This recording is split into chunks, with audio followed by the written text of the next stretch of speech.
Ano piye ang silbi ng pagiging isang magaling na doktor kung ang sarili mong asawa ay hindi mo mabigyan ng tagapagmana? You are a failure as a woman, Emilia. Isang tuyot na punong walang silbi sa pamilyang Delgado. Ang boses ni Ricardo ay tila isang matalim na scalpel na humihiwa sa aking pagkatao. Padaskol niyang inihagis ang aking puting lab coat sa loob ng basurahan, ang telang may bahid pa ng tuyong dugo mula sa isang mahirap na panganganak na tinulungan ko kanina lamang. Pagod na pagod ako, 14 na oras na nakatayo sa operating room, iniinda ang gutom at puyat para lamang makasaksi ng unang iyak ng isang sanggol. Ngunit sa pag-uwi ko sa sarili naming mansyon, ang bayis ng kamatayan ng aking dignidad ang sumalubong sa akin. Nanigas ako sa kinatatayuan ko sa bukana ng aming silid. Ang aking mga kamay na kanina lang ay buong ingat na humahawak sa bagong silang na buhay ngayon ay nanginginig at tila nawalan ng pakiramdam. Ang bawat salita ni Ricardo ay tila mga uling na itinitambak sa aking dibdib. Unti-unting sinusunog ang natitirang presensya na itinahi ko sa loob ng 5 taon. Ricardo, galing ako sa ospital. Masyadong naging mahirap ang duty ko ngayong araw. Mahina kong sagot, ang aking lalamunan ay tila punong-puno ng bubog. Pilit kong ibinaling ang aking tingin sa malaking wedding photo namin na nakasabit sa dingding. Doon nakangiti kaming dalawa, tila mga bida, sa isang kwentong puno ng pangako. Ngunit sa likod ng bawat ngiti ay isang madilim na sikretong ako lamang ang pilit na pumapasan. Duty palagi ka na lang, may duty. Ganyan ba ang diskarte mo para takasan ang katotohanang baog ka? Muling bulyaw ni Ricardo. Lumapit siya sa akin, ang amoy ng alak at mamahaling pabango ay humahalo sa hangin. Hinawakan niya ang aking braso ng mahigpit, isang haplos na hindi pagmamahal, kundi pag-angkin sa aking katawan bilang isang pag-aari. Look at yourself, Emilia. You look pathetic. Ni hindi mo na magawang mag-ayos para sa asawa mo dahil abala ka sa pagpapaanak sa ibang babae. What a joke. Kasabay ng kanyang pagbitaw ay ang pagpasok ni Doña Vera sa silid. Ang tunog ng kanyang mga takong sa makintab na sahig ay tila tunog ng isang orasan na nagbibilang ng huling sandali ng aking hinahon. Nakasuot siya ng kanyang sutlang abito, ang kanyang mga mata ay nanunuri kasing lamig ng semento sa morgue. Ricardo is right, Emilia. Masyado ka nang nakakalimot sa papel mo rito sa bahay. Wika ni Doña Vera habang dahan-dahang hinahaplos ang kanyang mga perlas. Hindi namin kailangan ng isang tanyag na doktor sa pamilyang ito. Ang kailangan namin ay isang ina na magpapatuloy sa pangalan ng mga Delgado. 5 taon na, Emilia. 5 taon na kaming nagtitiis sa iyong pagiging dry. Baka naman kailangan mo nang magparaya para sa isang babaeng kayang gampanan ang hindi mo kaya. Naramdaman ko ang panunuyo ng aking buong sistema. Gusto kong sumigaw, gusto kong ilabas ang record ng huling pagsusuri ko kay Ricardo. 3 taon na ang nakalilipas. Gusto kong isampal sa kanila ang katotohanang ang kanilang gintong anak. Ang siyang may depekto, na ang binhing pilit nilang hinahanap ay kailanman ay hindi sisibol mula sa isang baog na lalaki. Ngunit ang bawat salita ay nanatiling nakabara sa aking lalamunan, tila isang tanikalang gawa sa utang na loob. Patawad po, Mama. Gagawin ko po ang lahat. Pilit kong wika habang nakayuko. Dama ko ang init ng luhang nagbabadyang pumatak mula sa aking mga mata, ngunit pinigilan ko ito. Sa bahay na ito ang luha ay itinuturing na kasalanan. Lumabas silang dalawa at iniwan akong mag-isa sa gitna ng malamig na silid. Dahan-dahan akong lumapit sa basurahan at pinulot ang aking blusa. Ang amoy ng ospital at ng disinfectant ay tila mga alaala ng aking tagumpay sa labas na ngayon ay nadudumihan ng pait ng aking realidad. Isinuot ko ang aking mga daliri sa butas ng bulsa nito doon sakay sa isang lugar kung saan ako ay malaya. Hanggang kailan ko ba kailangang maging pader na sumasalo sa lahat ng kanilang pagkakamali? Hanggang kailan ko ititahi ang mga pangarap ng pamilyang ito? Habang ang sarili ko namang buhay ay unti-unting nalalagas. Bumalik ako sa aking mesa at dahan-dahang binuksan ang lihim na drawer na may double lock. Sa loob niyon ay isang itim na folder, ang resulta ng semen analysis ni Ricardo na may selyo ng confidential. Hinaplos ko ang papel, ang talim ng katotohanan ay tila humihiwa sa aking balat. Biglang tumunog ang aking cellphone. Isang mensahe mula sa isang hindi kilalang numero ang lumitaw sa screen. Doktora Emilia, check your husband's hotel suite reservation for tonight. He's not alone. May bit-bit siyang bagong pasyente na kailangang mong i-diagnose. Ang aking puso ay tila tumigil sa pagtibok. Ang bawat hibla ng aking pagkatao ay biglang nabalot ng isang nakakangilabot na kaba. Sino ang nagpadala nito? At anong bagong sakit ang kailangan kong harapin sa gabing? Ang lahat ay tila gumuho na. Kinuha ko ang aking susi ng sasakyan. Hindi na ako nanginginig. Sa unang pagkakataon sa loob ng 5 taon, ang takot ay napalitan ng isang mapanganib na kuryosidad. Kung ang katotohanan ang magpapalaya sa akin, handa akong pasukin ang apoy. Ano kaya ang matatagpuan ko sa silid na iyon na magbabago sa takbo ng aking tadhana habang buhay? Tag. Huwag mong pandirihan ang basong iyan, Emilia. Bawat patak nito ay pag-asa para sa matanda mo ng sinapupunan. Isipin mo na lang na ito ang tanging paraan para mabura ang kahihiyang idinudulot mo sa pamilyang ito. Ang boses ni Doña Vera ay malumanay, ngunit puno ng kamandag, habang inilalapag niya ang isang maliit na tasang porselana sa aking harapan. Ang loob nito ay naglalaman ng isang madilim at malapot na likido, isang herbal na inumin na ayon sa kanya ay mula pa sa isang tanyag na manggagamot sa Quezon. Ang amoy nito ay nakakasulasok, tila amoy ng nabulok na ugat at pait ng lupa. Nakatitig ang lahat ng aming mga kamag-anak na naroon para sa lingguhang pananghalian ng pamilya Delgado.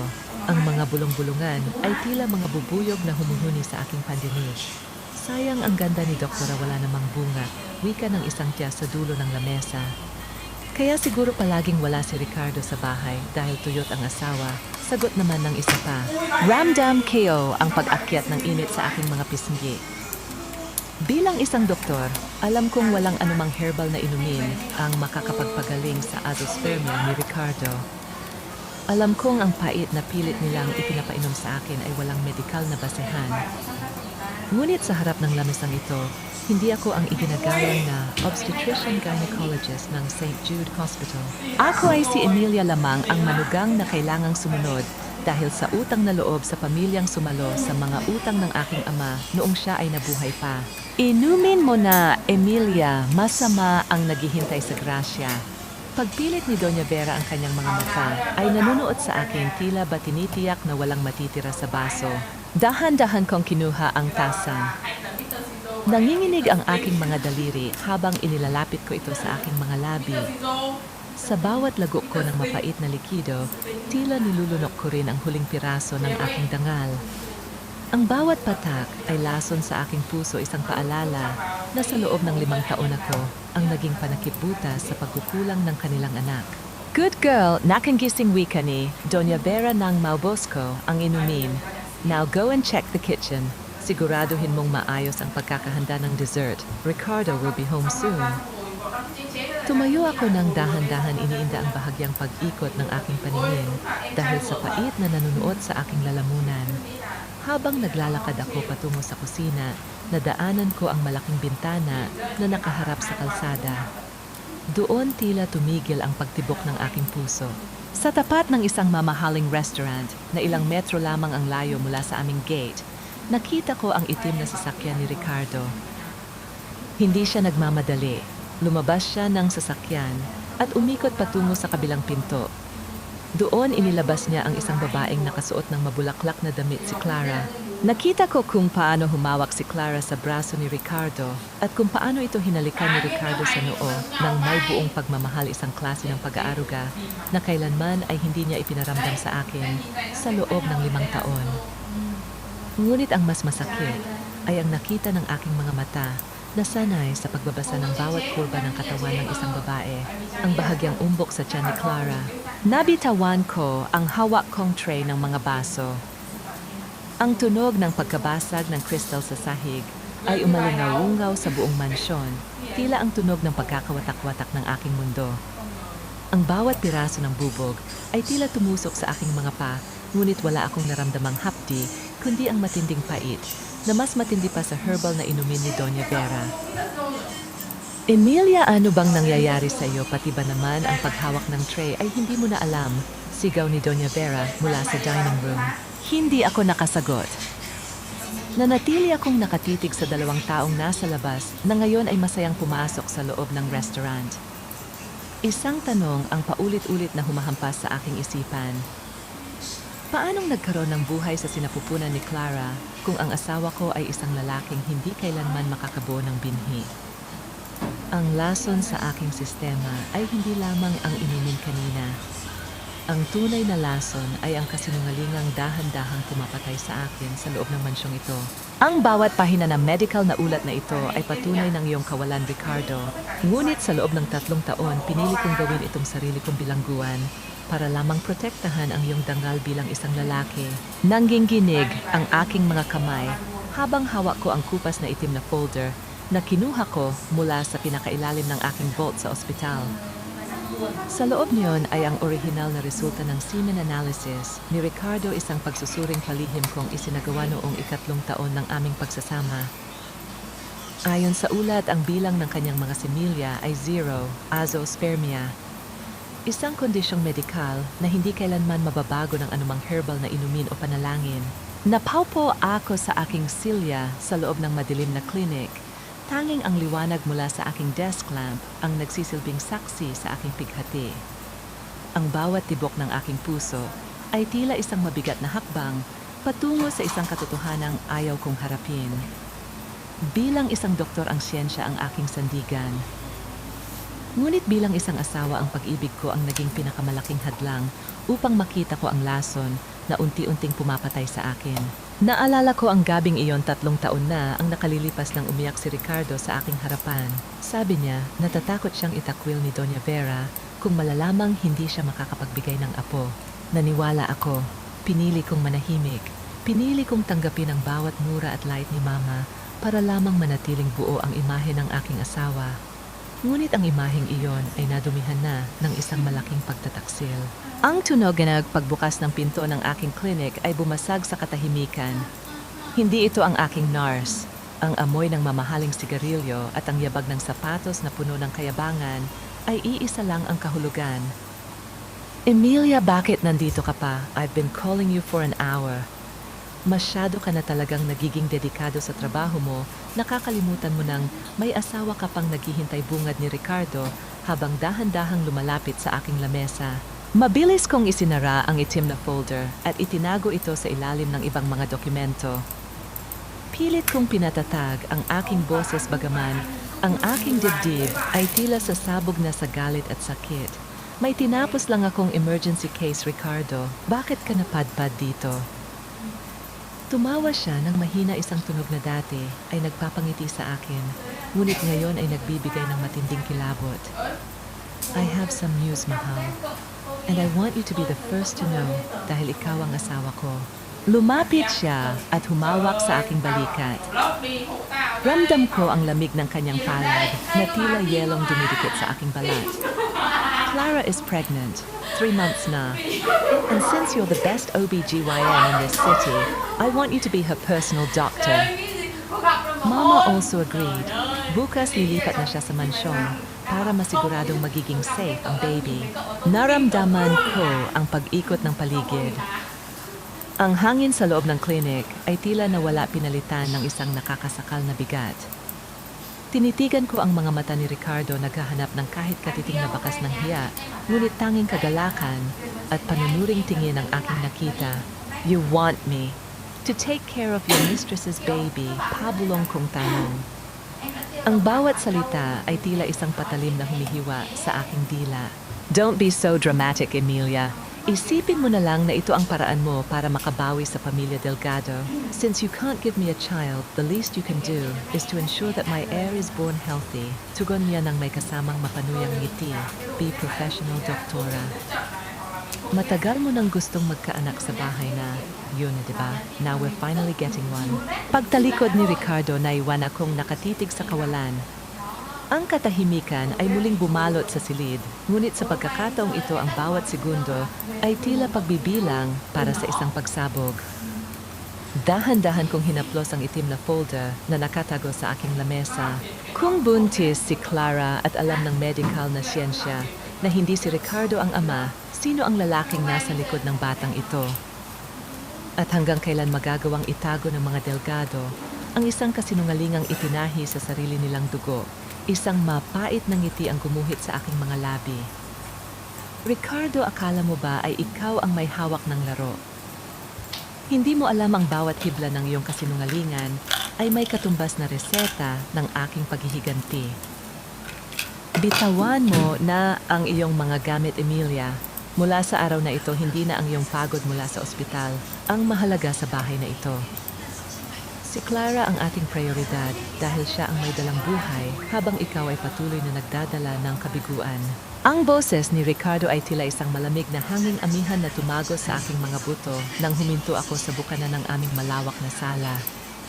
Nakatayo siya sa gitna ng silid, ang kanyang mga bisig ay nakapulupot sa bewang ni Clara na tila ba ipinagmamalaki niya ang isang mamahaling tropeo. Ang aking asawa, ang lalaking pinag-alayan ko ng 5 taon ng aking buhay, ay hindi man lang nag-abalang itago ang kanyang pagtataksil sa loob ng sarili naming tahanan. Dahan-dahan kong ibinaba ang aking bag sa sahig. Ramdam ko ang pamimigat ng aking mga balikat, hindi dahil sa 12 oras na duty sa ospital, kundi dahil sa bigat ng kahihiyang pilit nilang ipinapalamon sa akin. Ang bawat sulok ng mansyong ito na ako mismo ang nag-ayos mula sa mga kurtina hanggang sa mga palamuting ginto, ngayon ay tila nagiging banyaga sa aking paningin. Emilia, bakit nakatayo ka lang dyan? Tulungan mo si Clara sa kanyang mga maleta. Ipinahanda ko na ang guest suite sa 2nd palapag, ngunit gusto kong ikaw ang personal na sumuri sa kanyang kalagayan, gabi-gabi, utos ni Doña Vera habang dahan-dahang bumababa sa hagdanan. May hawak na isang baso ng gatas na inabot niya kay Clara ng may matamis na ngiti. Ang part sa aking lalamunan ay tila lalong tumindi. Ako, ang asawa, ay magsisilbing caregiver at doktor ng babaeng sumira sa aking pamilya. Tinitigan ko si Clara. Nakasuot siya ng isang manipis na puting bestido na lalong nagpatingkad sa kanyang bahagyang umbok na tiyan. May kislap ng tagumpay sa kanyang mga mata, ang uri ng tingin na nagsasabing nakuha na niya ang lahat ng sa akin. Hi, Doktora. I hope it's not too much trouble. Sabi kasi ni Ricardo, mas panatag siya kung ikaw ang titingin sa akin dahil ikaw ang pinakamagaling. Wika ni Clara sa tono na tila ba kami ay matagal ng magkaibigan. Ang bawat salita niya ay punong-puno ng mapanuyang tamis. Be professional, Emilia. It's for the sake of the Delgado heir, dagdag ni Ricardo bago niya iginya si Clara patungo sa dining table na tila ba ako ay isang aninong hindi na karapat-dapat pansinin. Wala akong nagawa kundi ang sundin ang kanilang nais. Habang inaayos ko ang mga kagamitan sa loob ng silid na gagamitin ni Clara, naramdaman ko ang pag-ikot ng aking mundo. Ang bawat hakbang ko sa makintab na sahig ay tila pagbibilang ng mga huling sandali ng aking pagtitimpi. Ang isang bahagi ng aking puso ay gustong sumigaw, gustong isampal sa kanila ang katotohanan, ngunit ang aking isipan bilang isang doktor ay nagsasabing maghintay. May mali sa bawat galaw ni Clara.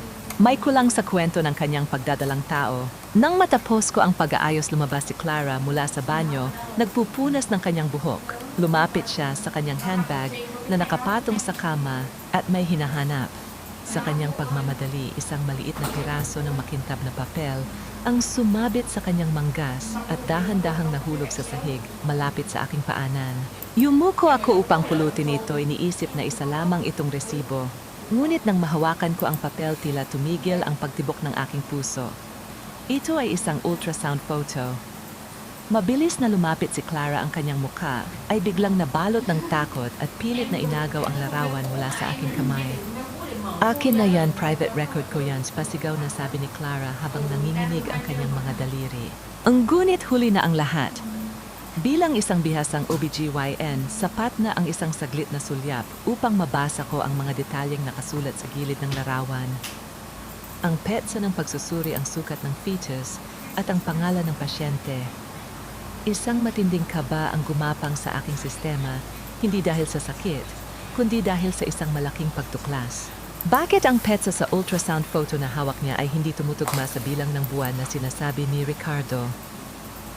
At bakit ang lagda ng doktor sa ibaba ay galing sa isang clinic na matagal nang sarado dahil sa mga iligal na gawain? Tinitigan ko si Clara ng diretso sa kanyang mga mata. Sa unang pagkakataon, nakita ko ang pagguho ng kanyang kumpiyansa. Isang tanong ang umalingaw-ngaw sa aking isipan na tila isang batingaw ng babala. Anong klaseng dula ang pilit nilang itinatahi at sino ang tunay na biktima sa likod ng huwad na buhay na ito? Huwag kang tumingin sa akin na tila ba may karapatan ka pang tumanggi, Emilia. Nakatayo ka sa harap ng magiging ina ng tagapagmana ng mga Delgado. Ngayong araw, hindi ka asawa, ikaw ay isang hamak na doktor na susunod sa utos ko. Ang boses ni Doña Vera ay umalinggaw sa malinis at puting pasilyo ng aking sariling clinic. Nanigasa ang aking mga kamay habang hawak ang aking stethoscope.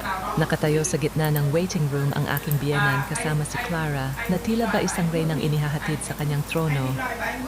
Nakatingin ang aking mga nurse, ang aking mga pasyente at ang mga kasamahan ko sa trabaho. Ang bawat mata ay puno ng pagtataka at ang bawat bulong ay tila mga latigo na humahagupit sa aking dangal. Dito sa loob ng gusaling ito, kung saan ako ang bida, kung saan ako ang nagliligtas ng buhay, pilit nilang ginigiba ang aking pundasyon. Nakasuot ako ng aking malinis na white blouse, ang simbolo ng aking propesyon. Ngunit sa harap ng mapanuring tingin ni Doña Vera, tila naging manipis na basahan lamang ito na hindi kayang itago ang aking kahihiyan. Mama, hindi ito ang tamang lugar para sa usaping pamilya. May mga pasyente akong naghihintay. Mahina kung wika pilit na pinapanatiling profesional ang aking tono, kahit na ang aking puso ay tila sasabog na sa tindi ng kaba.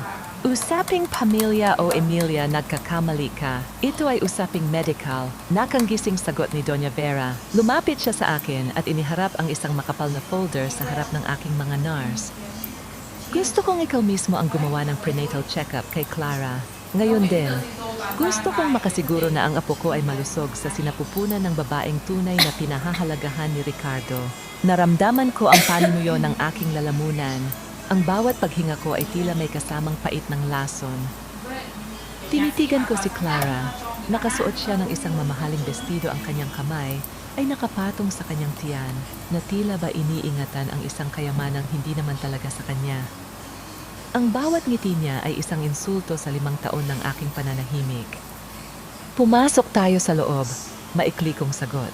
Pagpasok namin sa examination room, pabalibag na inilapag ni Doña Vera ang isang excerpt ng mga papel sa ibabaw ng aking lamesa. Bago ka magsimula, pirmahan mo muna ito. Annulment papers. Ayaw kong ang apo ko ay isilang na ang ama niya ay nakatali pa rin sa isang babaeng gaya mo. Tapos na ang papel mo sa buhay ni Ricardo, Emilia. Ibigay mo na ang kalayaan sa taong kailanman ay hindi naging sayo. Mama, hindi ako pipirma ng walang abogado. Matatag kong sabi, kahit na ang aking mga tuhod ay nanginginig na sa tindi ng galit. Isang mabilis at malakas na sampal ang dumapo sa aking pisngi. Ang tunog niyon ay tila isang pagsabog sa loob ng maliit na silid. Napalingon ang aking ulo sa lakas ng impact at naramdaman ko ang agos ng init sa aking balat. Huwag mo akong sasagutin ng ganyan. Isang baog na babaeng katulad mo ay walang karapatang magdikta sa pamilya Delgado Chibulyaw ni Doña Vera. Pirmahan mo ang papel na yan o sisiguraduhin kong bukas na bukas ay wala ng clinic na babalikan. Sisirain ko ang pangalan mo sa buong medical na komunidad. Napahawak ako sa aking pisanggi. Ang hapdi ay hindi nagmula sa sampal kundi sa katotohanang hinayaan kong umabot ang lahat sa puntong ito.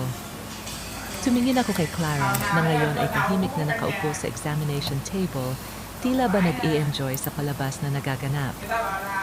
Doon ko naalala ang ultrasound photo na nakita ko sa mansion, ang huwad na petsa, ang illegal na clinic, at ang katotohanang si Ricardo ay kailanman ay hindi makakabuo ng bata.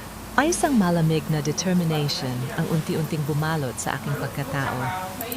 Ang Emilia na tahimik na umiiyak sa banyo ng mansion ay tuluyan nang namatay sa sampal na iyon. Ang nakatayo ngayon sa harap nila ay ang Doktora Emilia Delgado, ang babaeng may hawak ng katotohanang magpapabagsak sa kanilang lahat. Tinitigan ko si Doña Vera ng diretso sa mga mata. Ang aking paningin ay hindi na bakas ng takot kundi ng isang mapanganib na kalmado. Gusto niyo ng check-up, Mama? Sige. Ibibigay ko sa inyo ang check-up na hinding-hindi niyo makakalimutan. Dahan-dahan kong kinuha ang medical records ni Ricardo na nakatago sa aking cabinet. Ang bawat yabag ko patungo sa kanila ay tila pagbibilang ng huling sandali ng kanilang kasinungalingan. Paano kaya tatanggapin ng isang mapagmataas na biyenan na ang gintong anak na ipinagmamalaki niya ay isang lalaking baog at ang sanggol na nasa sinapupunan ng kanyang paboritong manugang ay isang malaking panloloko lamang? Hindi mo na kailangang sumigaw, Mama. Ang boses mo ay hindi makakapagtakip sa katotohanan matagal nyo nang ibinaon sa ilalim ng inyong mga kasinungalingan. Narito ang reseta para sa inyong lahat, ang mapait na katotohanan. Malamig ang aking tinig kasing lamig ng instrumentong bakal na nakapatong sa aking tray. Dahan-dahan kong inilapag ang itim na folder sa harap ni Doña Vera. Ang bawat pahina nito ay tila isang hatol na handa ng basahin. Nakita ko ang bahagyang panginginig ng mga daliri ng aking biyenan nang mahawakan niya ang ulat. Ang kanyang mapagmataas na tindig ay tila unti-unting bumibigay sa bigat ng mga numerong nakalathala sa papel. Ano ito, isang biro, Emilia? Huwag mo kaming daanin sa mga technical na salitang iyan, buntis si Clara. Iyan ang katotohanan. Asik ni Doña Vera, ngunit ang kanyang mga mata ay hindi mapakali habang binabasa ang salitang azoospermia. Siyensya ang nagsasalita rito, Mama, hindi emosyon. Sagot ko habang dahan-dahang lumalapit kay Clara. Ang asawa ko, ang iyong gintong anak, ay walang kakayahang makabuo ng binhi, 0 sperm count. At ang pagsusuring ito ay ginawa 3 taon na ang nakalilipas. Maging sa loob ng 1,000 taon, Ricardo will never be a father. Kaya Clara, sabihin mo sa amin, kaninong bata ang dinadala mo para lokohin ang pamilyang ito? Napaurong si Clara. Ang kanyang muka na kanina ay punong-puno ng tagumpay, ay biglang nabalot ng isang nakakangilabot na takot. Hawak-hawak niya ang kanyang tiyan, tila ba sinusubukan niyang protektahan ang isang kasinungalingang uant-unti ng nabubura. Ang bawat butil ng pawis sa kanyang noo ay nagsisilbing patotoo ng kanyang pagkakasala. Ang silid na ito na dati ay saksi sa aking mga luha ngayon ay naging entablado ng kanilang pagbagsak. Hindi totoo yan. Nagkakamali ang lab niyo, Ricardo loves me. Siya ang ama nito. Nanginginig na sigaw ni Clara. Ngunit ang kanyang boses ay tila isang marupok na sinulit na anumang sandali ay mapuputol. Huwa mo akong gamitan ng drama, Clara. Nakita ko ang ultrasound mo, ang PET sa ang clinic. Lahat ay palsipikado. Malamig kong dugtong. Tumingin ako kay Doña Vera na ngayon ay napaupo na sa silya, ang kanyang mukha ay bakas ang matinding kahihiyan. Ito ba ang babaeng ipinalit niyo sa akin, Mama? Isang babaeng gagamitin ng isang inosenteng buhay para lamang makuha ang inyong kayamanan. Ang katahimikan sa loob ng examination room ay nabasag ng marahas na pagbukas ng pinto. Pumasok si Ricardo hingal na hingal at bakas ang matinding galit sa kanyang mga mata. Nakita niya ang folder na hawak ng kanyang ina at ang nangihinang kalagayan ni Clara. Sa isang iglap, tila naintindihan niya na ang lahat ng kanyang itinatago ay wala na sa dilim. Emilia, anong karapatan mong pakialaman ang mga records ko? Sigaw ni Ricardo habang mabilis na lumalapit sa akin. Itinaas niya ang kanyang kamay, tila ba handang ulitin ang sampal na ibinigay ng kanyang ina kanina. Hindi ako kumurap, hindi ako gumalaw. Tinitigan ko siya ng diretso sa mga mata, ang aking paningin ay puno ng pagkamuhi at higit sa lahat ng paglaya. Sige, saktan mo ako, Ricardo. Saktan mo ako sa harap ng iyong ina at ng iyong kabit. Ngunit tandaan mo, ito ang bawat pasa na ibibigay mo ay magiging karagdagang ebidensya sa kasong isasampa ko laban sa inyo. Hindi na ako ang Emilia na maaari mong tapak-tapakan. Nanigas ang kamay ni Ricardo sa ere. Ang kanyang mukha ay namula sa tindi ng hiya at desperasyon. Nakita ko ang pagguho ng kanyang ego, ang pagkadurog ng maskara ng pagiging isang perpektong lalaki. Sa likod niya si Clara ay nagsimula ng humagulgol, isang tunog na hindi na nagdadala ng awa kundi ng pagkasuklam. Tapos na ang dula, Ricardo. Tapos na ang 5 taon ng aking pagbubulag-bulagan. Wika ko habang dahan-dahang tinatanggal ang aking stethoscope at inilalagay sa ibabaw ng lamesa. Mula sa araw na ito, hindi na ako ang pader na sasalo sa inyong mga dumi. Handa na akong maningil. Habang nakatayo ako sa gitna ng silid, naramdaman ko ang isang kakaibang gaan sa aking dibdib. Ang hapdi ng aking pisngi ay tila naglaho, pinalitan ng isang matinding determination. Ang bawat tibok ng aking puso ay nagsasabing ito na ang simula ng aking muling pagkabuhay. Ang gunit bago ako tuluyang tumalikod isang pamilyar na boses mula sa intercom ng clinic ang narinig ng lahat. Doktora Emilia, may mga pulis po sa labas. Hinahanap po si Mr. Ricardo Delgado para sa isang reklamo ng estafa at falsification of documents. Tumingin ako kay Ricardo. Ang kanyang mga mata ay nanlaki sa gulat. Isang tanong ang umalingaw-ngaw sa aming lahat. Sino ang tunay na nagkanulo sa pamilya Delgado at gaano pa kalalim ang mga sikretong nakabaon sa kanilang pundasyon? Che, wala kang utang na loob, sinira mo ang anak ko. Binigyan ka namin ng marangyang buhay, pero ang iginanti mo ay ang pagpapakulong sa taong nagbigay sa iyo ng lahat. Ang boses ni Doña Vera ay umalinggaw-ngaw sa buong clinic kasing talim ng basag na kristal. Habang pinapanood ko ang mga operatiba ng pulis na iginigya si Ricardo, palabas ng pintuan dahan-dahan kong kinuha ang aking stethoscope na nakapatong sa aking lamesa. Ito ang instrumentong ginamit ko sa loob ng 5 taon upang pagsilbihan ang pamilyang ito. Ang bawat ubo ni Mama, ang bawat sakit ng ulo ni Ricardo, lahat ay tinugunan ko ng may buong katapatan. Ang bawat hibla ng aking puting blouse ay naging saksi sa aking mga sakripisyo. Inisip ko ang mga gabing wala akong tulog para lamang siguraduhin ang kalusugan nila habang sila naman ay abala sa paghabi ng mga kasinungalingan laban sa akin. Ang hapdi sa aking pisngi mula sa sampal ni Mama kanina ay tila naging isang medalya ng aking kalayaan. Ramdam ko ang panunuyo ng aking lalamunan, tila may malaking bara na ayaw magpalabas ng aking boses. Ngunit ang aking puso ay tumitibay sa bawat yabag ng sapatos ni Ricardo palayo sa akin. Isang matinding kilabot ang gumapang sa aking likuran. Ito na ba ang kabayaran ng aking pananahimik, ang ituring na kaaway sa sarili kong tahanan, dahil lamang pinili kong ilantad ang katotohanan? Huwag kang umasta na parang biktima, Emilia. You are the devil in a white coat. Lumingon si Doña Vera sa akin. Ang kanyang mga mata ay nag-aapoy sa puot bago siya sumunod sa kanyang anak patungo sa police station. Naiwan akong mag-isa sa gitna ng examination room. Ang amoy ng disinfectant at ang malamig na hangin mula sa aircon ay tila nagpapadama sa akin ng aking pag-iisa. Ngunit sa pagkakataong ito, hindi ito ang nakakalunod na lungkot na naramdaman ko noong mga nakaraang taon. Ito ay ang katahimikan bago ang pagsilang ng isang bagong Emilia. Pagbalik ko sa mansyon ng mga Delgado upang kunin ang aking mga gamit, sinalubong ako ng isang bahay na tila nawala na ng kaluluwa. Ang bawat sulok na dati ay puno ng karangyaan ngayon ay tila isang malaking libingan ng mga lihim. Mabilis kong isinilid ang aking mga damit sa maleta. Hindi ko kinuha ang mga alahas na ibinigay ni Ricardo. Ang tanging dala ko ay ang aking mga medikal na libro, ang aking mga uniforme at ang aking dangal. Doktora Emilia, napalinggon ako nang marinig ang pamilyar na boses ni Nurse Maricel. Nakatayo siya sa bukana ng aking silid, bakas ang matinding pag-aalala sa kanyang mukha. Hawak niya ang isang maliit na itim na USB drive, mahigpit ang kanyang pagkakahawak dito, na tila ba ito ang kanyang huling pag-asa. Maricel, bakit ka narito? Hindi ba dapat ay nasa clinic ka? Tanong ko habang isinasara ang aking maleta. Doktora, narinig ko po ang nangyari. Alam kong mahihirapan po kayo sa kasong isasampa ni Doña Vera Chipabulong, na wika ni Maricel habang dahan-dahang lumalapit sa akin. Inabot niya ang USB drive. Nakuha ko po ito sa computer ni Ricardo noong huling beses na nagpa-check up siya sa clinic at naiwan niya ang kanyang bag. Dito nakatago ang lahat ng records ng ghost accounts ng kumpanya at ang mga transaksyong ginamit nila para manuhol sa ibang mga doktor para lamang itago ang kanyang kalagayan.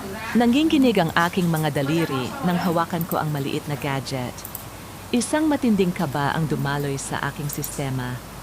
Hindi lang pala sapat ang medical na katotohanan upang pabagsakin sila, kailangan ko rin ng bala para sa digmaang legal na kanilang sisimulan. Salamat, Maricel. Hindi ko malilimutan ang tulong mo. Wika ko, dama ang init ng luha sa gilid ng aking mga mata. Laban po tayo, Doktora. Hindi po kayo bawg. Ang pamilya po nila ang tunay na walang kakayahang magpalago ng kabutihan. Sagot ni Maricel bago siya mabilis na lumabas ng mansion. Paglabas ko ng gate, tumanaw ako sa huling pagkakataon sa malaking bahay na itinuring kong impyerno sa loob ng 5 taon. Ang araw ay dahan-dahang lumulubog, nag-iiwan ng kulay kahel na langit na tila isang pangako ng panibagong umaga. Hanggang kailan ako hahabulin ng puot ng mga delgado? At anong mga bagong panganib ang naghihintay sa akin sa labas ng mga pader na ito? Ngayong hawak ko na ang mitsa ng kanilang tuluyang pagbagsak. Huminga ako ng malalim, pilit na pinapakalma ang mabilis na tibok ng aking puso. Sa unang pagkakataon, ang hangin na aking nalalanghap ay hindi na amoy laso ng kasinungalingan. Ito ang hangin ng aking kalayaan. Huwag mong isipin na dahil nakalabas ka sa mansyong iyon, ay malaya ka na, Emilia. Sisiguraduhin naming wala kang ospital na matataguan at ang lisensyang pinakaiingatan mo ay magiging isang pirasong papel na walang kwenta. Ang emoga salitang ito mula sa sulat ni Doña Vera na iniwan sa pinto ng aking pansamantalang matutuluyan ay tila isang malamig na hininga ng kamatayan. Nakatayo ako sa loob ng isang maliit at payak na apartment sa labas ng lungsod, malayo sa karangyaan ng mansyong Delgado. Hawak ko ang subpoena mula sa medical board, isang reklamo para sa professional misconduct at breach of confidentiality. Ginamit nila ang paglantad ko sa medical na kondisyon ni Ricardo bilang sandata upang sirain ang aking karera. Dahan-dahan kong ibinaba ang papel sa ibabaw ng lumang lamesang kahoy. Ramdam ko ang panginginig ng aking mga daliri, hindi dahil sa takot, kundi dahil sa tindi ng kawalang katarungan. 13 taon ng pag-aaral, libu-libong gabi ng puyat sa ospital, at hindi mabilang na buhay na aking iniligtas, lahat ay nakataya dahil lamang pinili kong huwag nang maging biktima. Ang bawat tibok ng aking puso ay tila isang batingaw na nagpapaalala sa akin na ang digmaang ito ay hindi na lamang tungkol sa aking kasal. Ito ay tungkol sa aking dangal bilang isang manggagamot. Doktora, huwag po kayong mag-alala. Hindi tayo papayag na matalo nila tayo ng ganun na lang. Napatingin ako kay Maricel na abala sa pag-aayos ng mga dokumentong nakuha namin mula sa USB drive. Kasama namin ang isang lalaking may seryosong mukha, si Atty. Benicio, isang abogadong kilala sa pakikipaglaban para sa mga biktima ng pang-aabuso ng mga makapangyarihang pamilya. Benicio, sapat na ba ang mga ebidensyang ito para pigilan ang kasong isinampa nila laban sa aking lisensya? Tanong ko, pilit na pinatitigas ang aking tinig. Higit pa sa sapat, Emilia Con, sagot ni Benicio habang tinititigan ang mga transaction records sa screen ng laptop. Pero may mas mahalaga tayong nadiskubre rito. Ang bawat sentimong ipinadala ni Ricardo sa account ni Clara ay hindi galing sa kanyang sariling bulsa. Ito ay galing sa Delgado Foundation, ang charity fund na pinapatakbo ni Doña Vera. Kinukurakot nila ang pera ng mga mahihirap para lamang tustusan ang luho ng kabit ni Ricardo. Naramdaman ko ang panunuyo ng aking lalamunan. Ang pamilyang Delgado na laging nagpapakabanal sa harap ng altar ay mga magnanakaw sa likod ng saradong pinto. Ngunit may isa pang ulat na kumuha ng aking atensyon. Isang serya ng mga larawan at dokumento mula sa isang pribadong investigador na kinuha ni Benicio. Sino ang lalaking ito? Tanong ko habang itinuturo ang isang lalaking madalas makitang kasama ni Clara sa mga tagong restaurant sa labas ng probinsya. Iyan si Marco, ang dating nobyo ni Clara na ayon sa aming source ay baon sa utang sa casino, paliwanag ni Benicio. At Emilia, heto ang resulta ng investigasyon sa clinic na nag-issue ng ultrasound ni Clara. Hindi lang pala peke ang petsa. Ang clinic na iyon ay pagmamay-ari ng isang dating doktor na tinanggalan din ng lisensya dahil sa illegal na abortion at paggawa ng mga huwad na records. Isang matalim na kilabot ang gumapang sa aking katawan. Ang dula ng pagdadalang tao ni Clara ay mas malalim at mas madilim kaysa sa aking inakala. Ginagamit nila ang isang hindi pa isinisilang na buhay upang makuha ang kontrol sa yaman ng mga Delgado habang si Ricardo ay nananatiling bulag, sa katotohanang siya ay ginagamit din lamang. Gusto nilang sirain ang lisensya ko, wika ko habang ang aking paningin ay tumitigas sa determinasyon. Sige, hayaan nating umabot ito sa korte. Hayaan nating buksan ang lahat ng kanilang mga lihim sa harap ng publiko. Sisiguraduhin kong ang bawat tulo ng laso na ipinatikim nila sa akin ay ibabalik ko sa kanila nang may kasamang reseta ng katarungan. Habang papalubog ang araw sa labas ng aking bintana, tinitigan ko ang aking puting blouse na nakasampay sa upuan. Ito ang simbolo ng aking sumpa sa medisina, isang sumpang kailanman ay hindi ko binaliwala. Ang pamilya Delgado ay nagkamali ng kinalaban. Akala nila ay isang mahinang babae lamang ang kanilang itinapon sa kalsada. Hindi nila alam ang kanilang pinalayas ay ang siyang may hawak ng kaisa-isang gamot na makapagpapabagsak sa kanilang imperyo. Ngunit sa gitna ng aking paghahanda, isang mahinang katok sa pinto ang bumasag sa aming usapan. Nang buksan ni Maricel ang pinto, tumambad ang isang taong hindi ko inakalang pupunta sa lugar na ito. Nanginginig ang mga daliri ni Clara habang hawak ang isang makapal na envelope. Ang kanyang mukha ay maputla, walang bakas ng mapanuyang ngiti na nakita ko noon sa klinik. Ang kanyang mga mata ay puno ng matinding takot na tila ba may isang halimaw na humahabol sa kanya sa dilim. Doktora Emilia, pakiusap, tulungan mo ako. Papatay nila ako kapag nalaman nilang wala na akong pakinabang sa kanila. Pabulong na pagsusumamo ni Clara bago siya tuluyang bumagsak sa aking paanan. Ano ang sikretong dala ni Clara na sadyang nakakangilabot, kaya pati ang isang babaeng tulad niya ay napilitang lumapit sa kanyang kaysa isang kaaway? At handa ba akong magbigay ng lunas sa taong siyang sumugat sa aking puso? Huwag mo akong itaboy, Emilia. Alam kong wala akong karapatang humingi ng tawad, pero ikaw na lang ang tanging makapagliligtas sa amin ng anak ko. Pinaglaruan tayo ni Doña Vera, pareho tayong biktima ng kanyang kasamaan. Ang boses ni Clara ay puno ng panginginig habang nakasubsob siya sa aking paanan. Ang babaeng ito na ilang linggo pa lamang ang nakalilipas ay tumatayo sa gitna ng aking mansyon, na tila isang reyna ngayon ay isang basang sisiyo na nanginginig sa takot. Hinawakan ko ang laylayan ng aking damit, dahan-dahang lumalayo sa kanyang pagkakahawak. Ang bawat hibla ng aking puso ay nagsisigaw ng galit, nais siyang paalisin, nais siyang hayaang lamunin ng sarili niyang mga pagkakamali. Ngunit ang aking mga kamay na sumumpa sa ilalim ng Hippocratic Oath, ay hindi magawang manatiling nakatikom sa harap ng isang taong nangangailangan ng tulong medikal. Tinitigan ko ang makapal na envelope na dahan-dahang bumukas sa sahig. Tumambad sa akin ang mga dokumentong hindi ko kailanman inakalang makikita. Ang maskara ni Doña Vera Delgado ay hindi lamang gawa sa porselana. Ito ay gawa sa dugo at nakaw na yaman. Tumayo ka diyang, Clara, malamig kong wika. Inalalayan siya ni Maricel na makaupo sa sofa habang si Benicio naman ay mabilis na kinuha ang mga dokumento upang suriin. Bilang doktor mo titingnan kita, pero bilang babaeng sinira mo ang buhay, huwag kang umasa na yayakapin kita. Dahan-dahan kong inilapit ang aking kamay sa kanyang tiyan. Ramdam ko ang mabilis na pagtibok ng kanyang puso, isang ritmo ng purong takot. Habang sinusuri ko siya, bumalik ang aking gunita sa mga unang taon ko sa mansyon ng mga Delgado. Naalala ko kung paano ako pilit na pinalalahok ni Doña Vera sa kanyang mga charity missions. Akala ko noon ay pagtulong sa kapwa ang aming ginagawa. Pinapapirma niya ako sa mga liquidation reports ng Delgado Foundation para sa mga medical supplies na ipinamimigay sa mga liblib na lugar. Ngayon ko lamang napagtanto ang mga pirma ko noon, ang naging susi niya upang gawing legal ang paglalabas ng pera mula sa kumpanya patungo sa kanyang personal na bisyo. Doktora nalaman ni Doña Vera na hindi si Ricardo ang ama. Pabulong na wika ni Clara, ang mga luha ay walang tigil sa pag-agos. Narinig ko siyang kausap ang kanyang tauhan sa telepono. Sabi niya, gagamitin lang niya ang bata para makuha ang tiwala ng mga investors sa susunod na board meeting.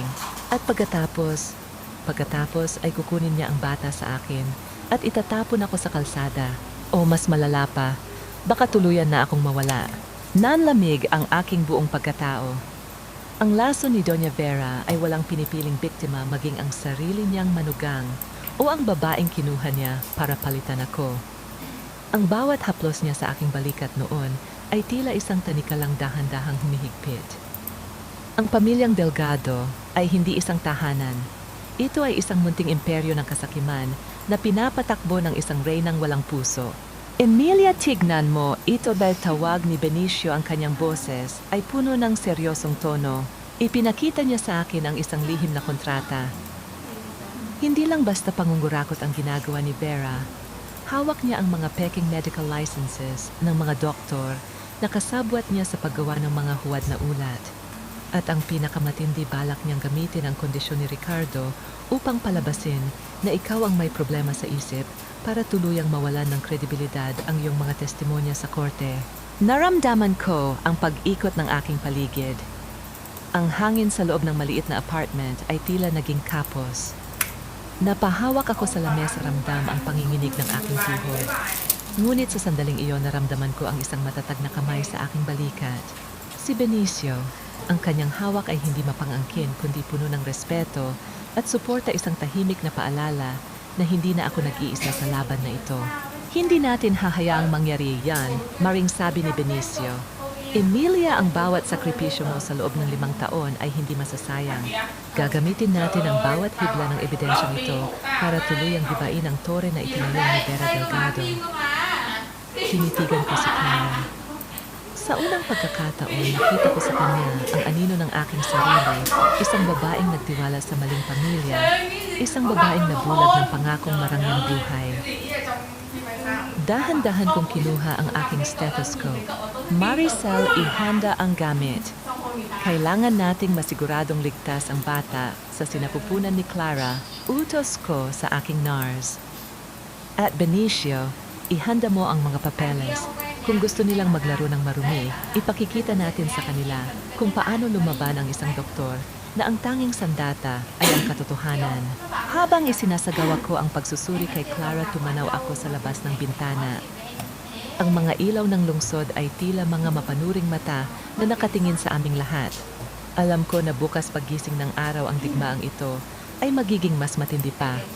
Ngunit sa gitna ng panganib, naramdaman ko ang isang kakaibang kapayapaan.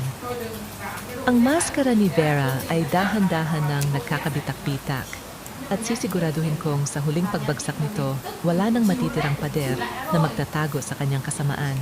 Doktora, bakit mo pa ako tinutulungan? Mahinang tanong ni Clara habang pinupunasan ang kanyang mga mata. Dahil hindi ako katulad nila, maikli kong sagot habang inaayos ang aking uniforme. Dahil sa dulo ng lahat ng ito, ang katarungan ay hindi lamang para sa akin, kundi para sa bawat buhay na pinaglaruan ng mga Delgado. Ang gunit sa gitna ng aming pag-uusap, biglang namatay ang mga ilaw sa loob ng apartment. Ang katahimikan ay naging nakakangilabot. Mula sa labas, narinig namin ang tunog ng mga yabag ng sapatos sa pasilyo, mabibigat, kalkulado at puno ng banta. Isang matalim na kaba ang dumaloy sa aking sistema. Nahanap na ba nila kami? At hanggang saan ang kayang gawin ni Ricardo para lamang manatiling tahimik ang kanyang mga lihim? Hindi ito ang tunog ng katarungan na matagal ko nang hinihintay. Ang bawat mabigat na yabag sa labas ng aming pinto ay tila mga martilyong nagpapako sa aking kaba. Sa gitna ng kadiliman ng maliit na apartment, tanging ang mabilis na paghinga ni Clara at ang mahinang kalansing ng aking mga medical na instrumento ang naririnig. Ang amoy ng takot ay mas matapang pa sa amoy ng disinfectant na laging nakadikit sa aking balat. Emilia, dalahin mo si Clara sa banyo. Doon kayo magtago. Huwag kayong gagawa ng kahit anong ingay. Pabulong na utos ni Benicio. Ramdam ko ang lamig ng kanyang kamay nang hawakan niya ang aking braso. Isang maikli, ngunit matatag na haplos na tila nagsasabing hindi niya ako hahayaang mapahamak. Dahan-dahan kaming kumilos sa dilim. Habang hinihila ko si Clara, naramdaman ko ang panginginig ng kanyang buong katawan. Ang babaeng ito na dati ay kumuha ng lahat ng sa akin ngayon ay nakakapit sa aking laylayan na tila ba ako ang kanyang kaisa-isang lifeline. Napakasakit isipin na sa dulo ng lahat ang aming mga tadhana ay pinagbuhol ng kasamaan ng isang pamilya. Isang malakas na paghampas ang narinig mula sa pinto. Hindi ito ang magalang na katok ng mga pulis. Ito ay ang marahas na pagpuwersa ng mga taong sanay sa dilim. Emilia, alam kong narito kayo. Ilabas niyo si Clara. Ang boses ni Ricardo ay umalingawangaw sa pasilyo, kasing talim ng puot na matagal na niyang itinatago sa likod ng kanyang mapanlin lang ng ngiti.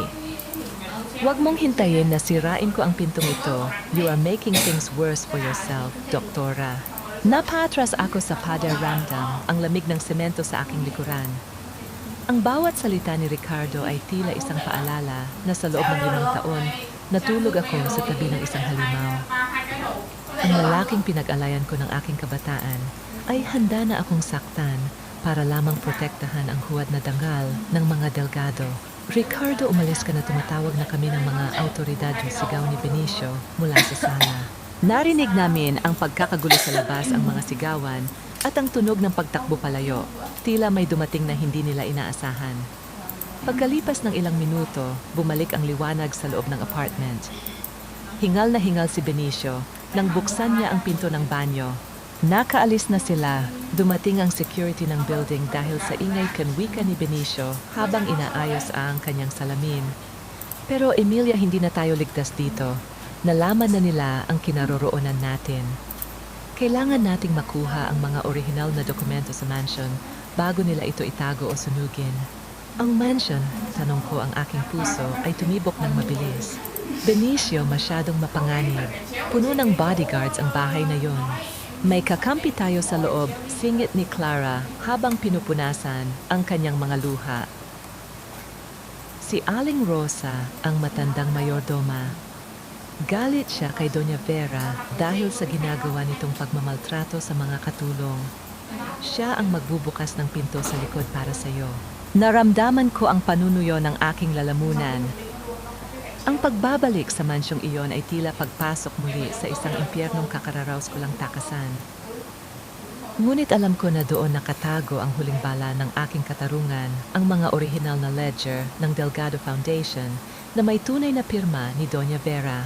Pagsapit ng madaling araw sa ilalim ng makapal na sumunong Tagaytay, dahan-dahan kaming lumapit sa bakod ng mansyon. Kasama ko si Benicio habang si Maricel at Clara ay naiwan sa isang ligtas na lugar.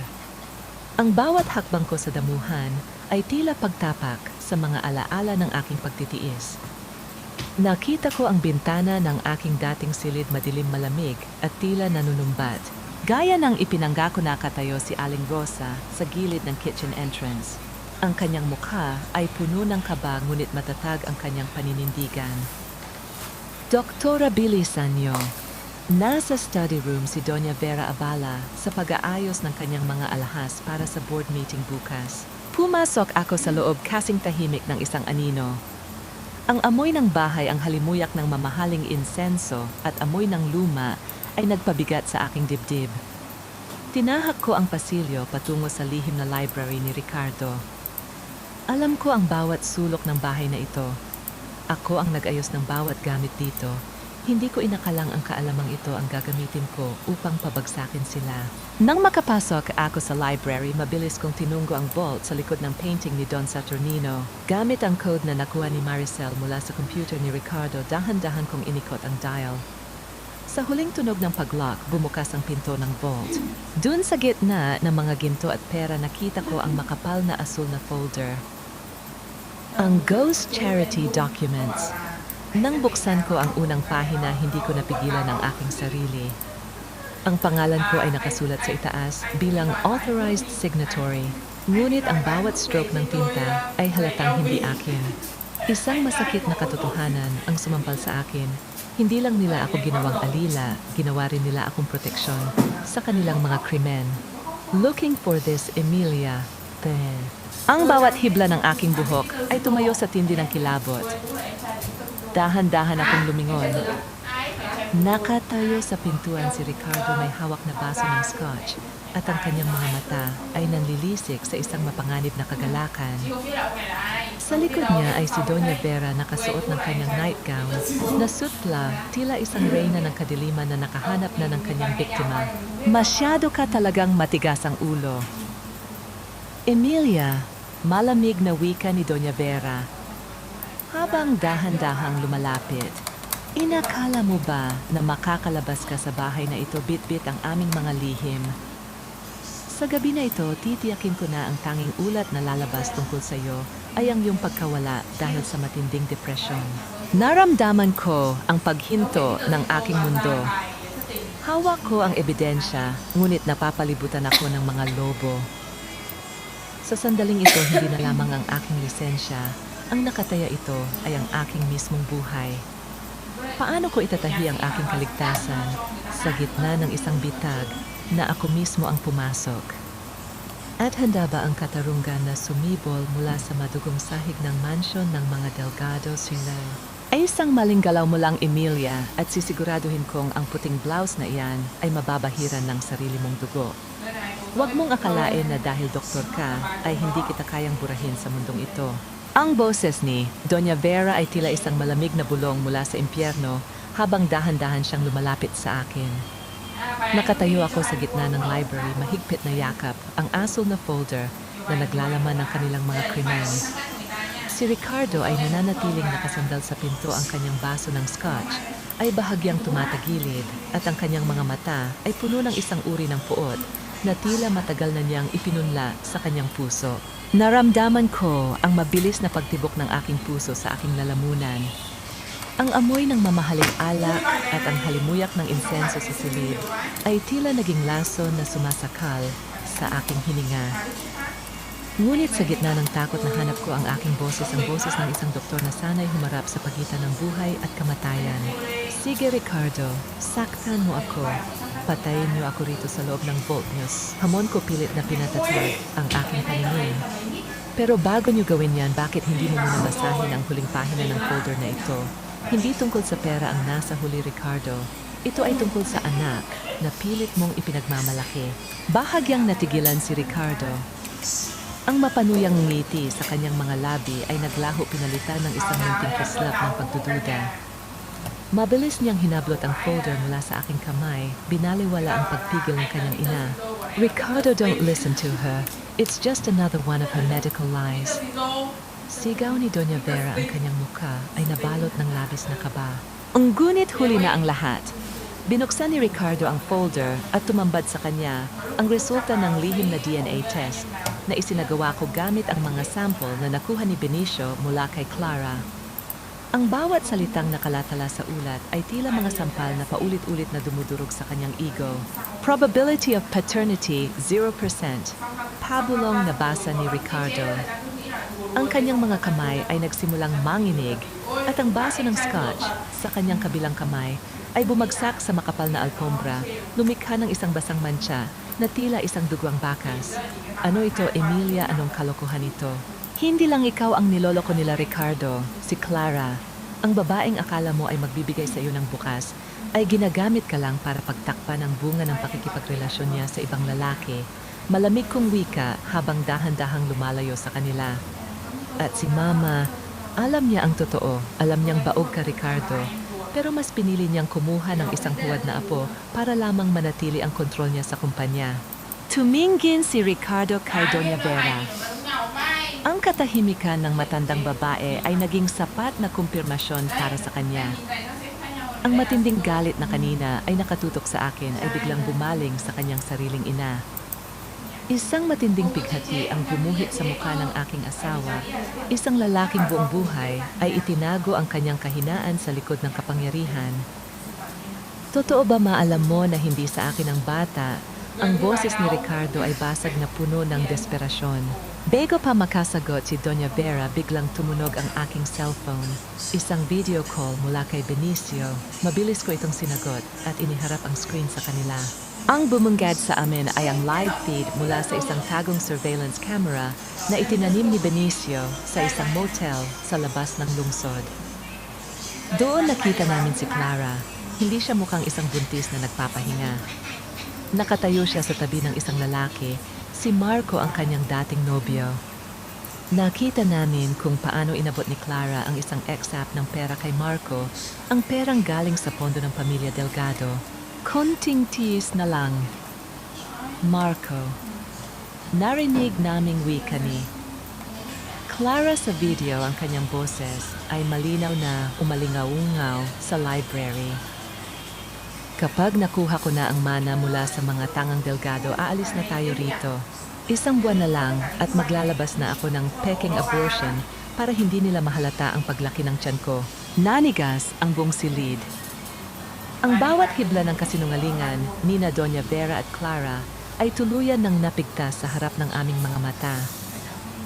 Nakita ko ang pagguho ng tore na itinayo ni Ricardo sa loob ng maraming taon. Ang kanyang mukha ay naging puti na parang papel at ang bawat paghinga niya ay tila isang kapos na pagsusumamo para sa hangin. Nalin lang tayo, Ricardo. Bulong ni Doña Vera, ang kanyang mapagmataas na aura ay tuluyan ng nawala. Ang gunit hindi na ako ang Emilia na maaari nilang kaawaan. Dahan-dahan kong kinuha ang aking handbag at inayos ang aking white blouse. Tinitigan ko silang dalawa ng may malalim na awa, hindi dahil sa sakit na nararamdaman nila, kundi dahil sa kawalan ng kaluluwa ng pamilyang ito. Ang bawat buhay na pinaglaruan nyo ay may katapat na paniningil. Wika ko habang naglalakad patungo sa pinto. Ngayong gabi ang katotohanan ay hindi na kailangan pang ilihim. Handa na ang buong board of directors na makita ang mga ebidensyang ito bukas sa anibersaryo ng kumpanya. Emilia, wait! Sigaw ni Ricardo pilit na humahabol sa aking likuran. Ang gunit bago pa niya ako maabutan bumukas ang mga malalaking pinto ng mansyon. Pumasok si Benicio kasama ang mga operatiba ng pulis. Ang malamig na bakal ng posas ay handa ng ilapat sa mga kamay na dati ay pumatay sa aking dangal. Habang papalabas ako ng mansyon, naramdaman ko ang malamig na hangin ng Tagaytay na humahaplos sa aking pisngi. Ang sungmu na dati ay nagpaparamdam sa akin ng takot ngayon ay tila isang puting belo ng aking kalayaan. Ano kaya ang magiging muka ng buong bansa kapag nalaman nilang ang pinakaiginagalang na pamilya sa lipunan ay isa palang maruming dula ng pagtataksil at pagnanakaw? Ang Marangyang Ballroom at Manila Hotel ay nagniningning sa ilalim ng libu-libong kristal ng mga chandelier, ngunit para sa aking paningin ang bawat kislap niyon ay tila mga mapanuring mata na naghihintay ng isang malaking pagbagsak. Ang amoy ng mamahaling alak at halimuyak ng mga imported na bulaklak ay nakakahilo tila pilit na tinatakpan ng baho ng korupsyon na nagmumula sa gitna ng entablado. Ngayong gabi ang ika-30 anibersaryo ng Delgado Group. Ang gabi kung kailan balak ni Doña Vera na ipakilala ang huwad na tagapagmana upang masiguro ang tiwala ng mga investors. Nakatayo ako sa dilim ng pasilyo, suot ang aking pinaka-formal na itim na abito. Sa tabi ko ay si Benicio hawak ang kanyang attaché case na naglalaman ng bawat mitya na magpapasabog sa Imperium Delgado. Ramdam ko ang panginginig ng aking mga daliri, hindi dahil sa takot, kundi dahil sa sabik na tapusin na ang 5 taon ng aking pagdurusa. Handa ka na ba, Emilia? Pabalong na tanong ni Benicio. Inayos niya ang aking balikat, isang haplos na puno ng suporta. Sa sandaling lumabas ka riyan, wala nang balikan. Ang katotohanan ay hindi na kailanman magagawang itago ng kahit anong yaman. Handa na ako, Benicio. Ang katarungan ay hindi naghihintay ng pahintulot. Sagot ko habang dahan-dahang humahakbang patungo sa liwanag.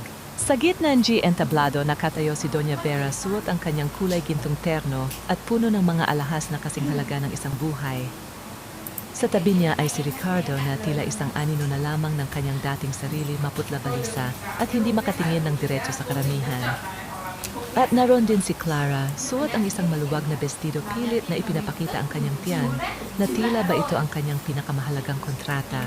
Mga kaibigan e mga business partners, panimula ni Doña Vera ang kanyang boses ay punong-puno ng pekeng tamis. Ngayong gabi, hindi lamang natin ipinagdiriwang ang 3 dekada ng tagumpay. Ipinagdiriwang din natin ang kinabukasan. Ang susunod na henerasyon ng mga Delgado ay malapit na nating masaksihan. Nagpalakpakan ang mga tao, ngunit sa gitna ng ingay umakyat ako sa hagdanan ng entablado. Ang tunog ng aking mga takong sa kahoy na sahig ay tila isang batingaw na nagpatahimik sa buong ballroom. Ang bawat mata ay nakatuon sa akin, ang asawang itinuring nilang baliw, ang doktorang pilit nilang siniraan. Emilia, anong ginagawa mo rito? Security pant, bulyaw ni Doña Vera, ang kanyang mukha ay biglang nabalot ng matinding kaba. Huwag kayong mag-alala, Mama.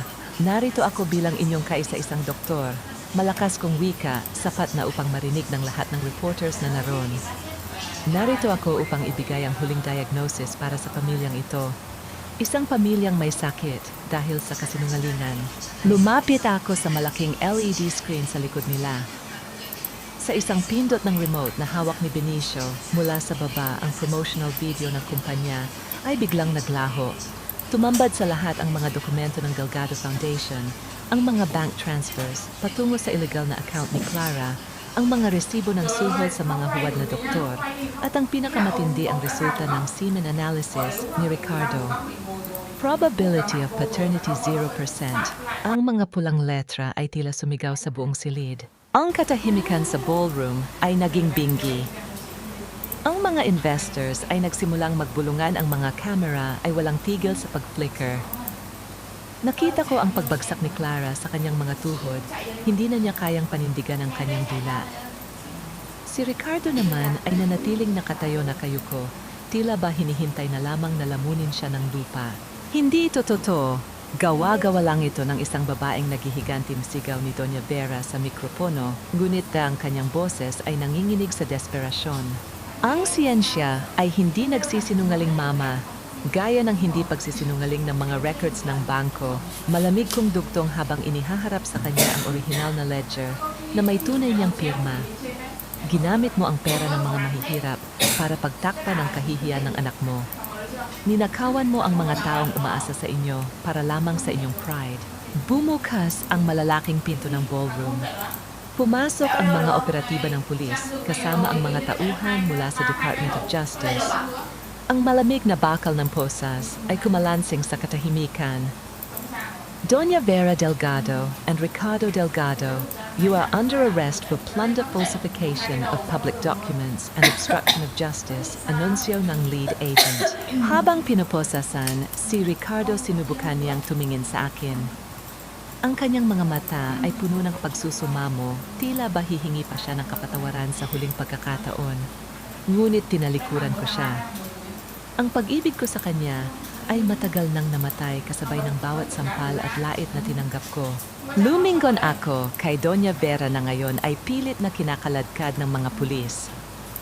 Ang kanyang boses ay umalingaw-ungaw sa huling pagkakataon sa loob ng ballroom, hindi na bilang isang reyna, kundi bilang isang halimaw na nawalan na ng biktima. Babayaran mo ito, Emilia, sisiguraduhin kong magdurusa ka. Ngunit hindi na ako natatakot. Habang lumalabas ako ng hotel kasama si Benicio, naramdaman ko ang malamig na hangin ng gabi na humahaplos sa aking pisngi. Ang bigat na dinala ko sa loob ng 5 taon ay tila dahan-dahang umaangat mula sa aking dibdib. Ang sungmong Tagaytay na dati ay nagpaparamdam sa akin ng ginaw ngayon ay tila isang malinis na tabing ng aking bagong buhay. Nagawa natin, Emilia, wika ni Benicio habang pinagbubuksan niya ako ng pinto ng sasakyan. Hindi pa tayo tapos, Benicio. Nagsisimula pa lang ang tunay na pagpapagaling.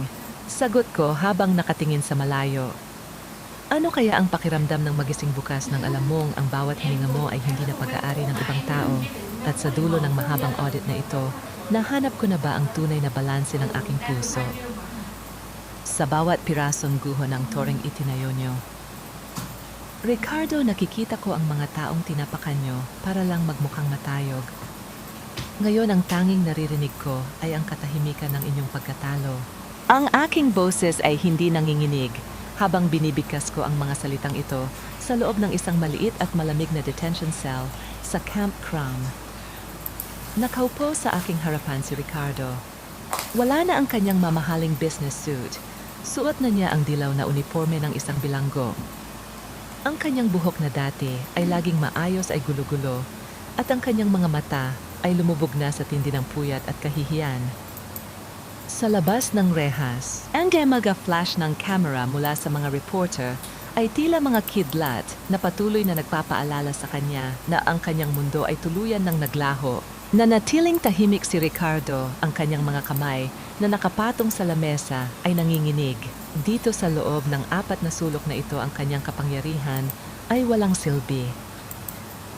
Ang apelyidong Delgado na dati ay pasaporte niya sa karangyaan ngayon ay naging isang mabigat na tanikalang humihila sa kanya pababa. Emilia, pakiusap. Iligtas mo si Mama. Pabulong na wika ni Ricardo, ang kanyang boses ay paos at puno ng desperasyon.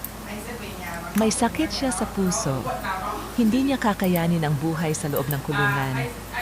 Gagawin ko ang lahat. Aakuin ko ang lahat ng kasalanan. Huwag mo lang siyang hayaang mamatay sa dilim.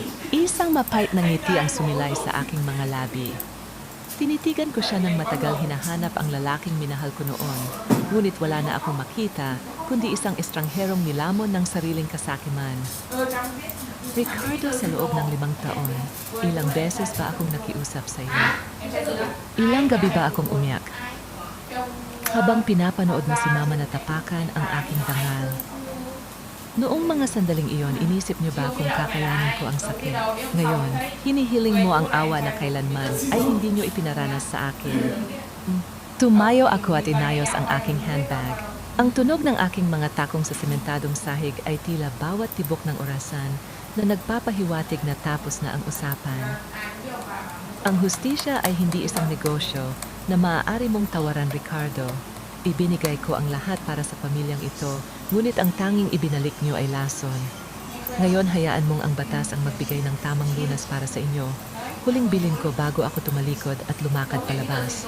Habang binabaybay ko ang pasilyo, nadaraanan ko ang selda kung nasaan si Doña Vera. Nakita ko ang matandang babae na nakaupo sa isang matigas na bangko. Wala na ang kanyang mga alahas, wala na ang kanyang mapagmataas na aura. Tinititigan niya ang kanyang mga kamay na tila ba hindi siya makapaniwala na ang mga daliring ito na sana'y humawak ng ginto ay nakahawak na ngayon sa malamig na bakal. Sa sandaling magtama ang aming paningin, nakita ko ang purong puot sa kanyang mga mata. Ngunit sa likod niyon ay ang isang nakakangilabot na takot. Ang tore ng Babel na binuo niya sa loob ng 3 dekada ay tuluyan ng gumuho at siya ay nakabaon sa ilalim ng mga guho nito.